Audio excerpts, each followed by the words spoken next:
Okay, so you want to install the Skadis on plasterboard walls, then this is the video for you. First step is to work out the rough mounting location, ideally avoiding places near light switches. Some things you will need to find before starting is a stud. Only one is needed to install the Skadis, but 2 studs are better than 1.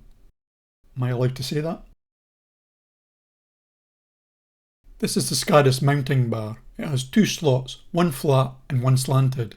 You want the slanted hole to be in a stud, and it can be on the left or right.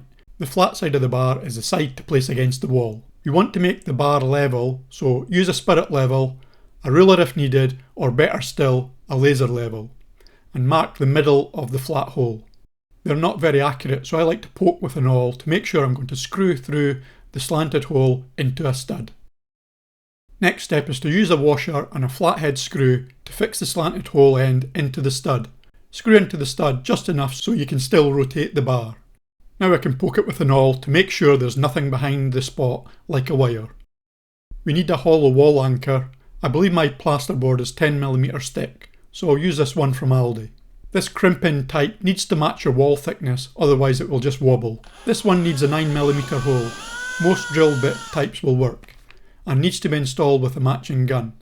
You place it in the gun, insert it into the wall, and then squeeze the trigger until it starts to get hard to squeeze. You don't want to squeeze it too far in with this cheaper Aldi kit. Next step is to use a washer and a flathead screw in the horizontal slot. Oh no, we can see this is wobbling. That won't do. I think my plasterboard must be more like 9mm thick. I'll use a pair of needle nose pliers to bend around the edges like here, and it will break off. Don't push it through or pull it out. You'll have a big hole to fill, which will delay your project. Use a spirit level to check before final tighten on the screws. Now that is solid, and we won't have any issues with the Skadis holding a lot of weight. Now we can screw the Skadis machine screws into the bar. Don't over tighten them, just tighten them with your fingers and then give them a fraction of a turn with a flathead screwdriver. I would mount the Skadis using the 2nd or 3rd row of holes and avoid using the top row of holes.